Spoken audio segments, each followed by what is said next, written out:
La revue de presse du jour. Bonjour, bienvenue. Relecture du code électoral, la réforme du système partisan sécurisé. Titre ce matin, le quotidien La Primeur. Le journal, à la page 4 de sa parution, consacre un dossier où on revit avec l'auteur de l'article la soirée de joute verbale à l'hémicycle mardi dernier. Une soirée qui a accouché de la loi portant modification et complément de la loi numéro 2019-43 du Code électoral en République du Bénin, rappelle le journal.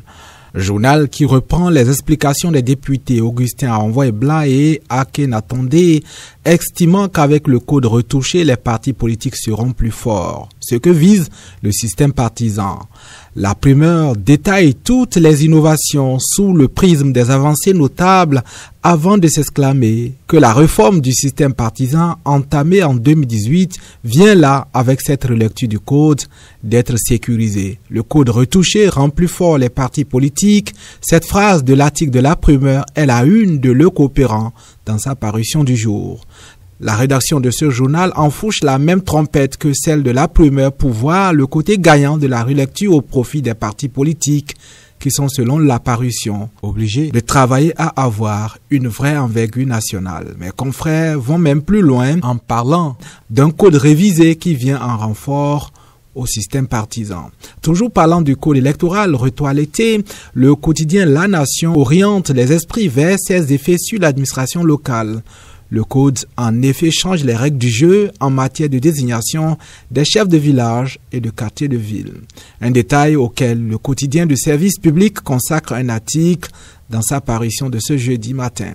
L'auteur de l'article nous informe que désormais les chefs de village ou de quartier de ville sont désignés par le parti ayant obtenu le plus grand nombre de suffrages valablement exprimés dans l'unité administrative locale concernée. Fraternité consacre sa une du jour au mouvement de grève annoncé par la FECEN-CSTB et insiste sur les AME qui ont opté pour la carte de la prudence. Les aspirants au métier d'enseignement ne s'associent pas au mouvement de débrayage annoncé par la FECEN-CSTB, écrivent mes confrères de Ménotin qui relayent pour preuve le message porté par deux mouvements de la catégorie d'enseignants qui ont appelé leurs collègues à ne pas prendre part au mouvement.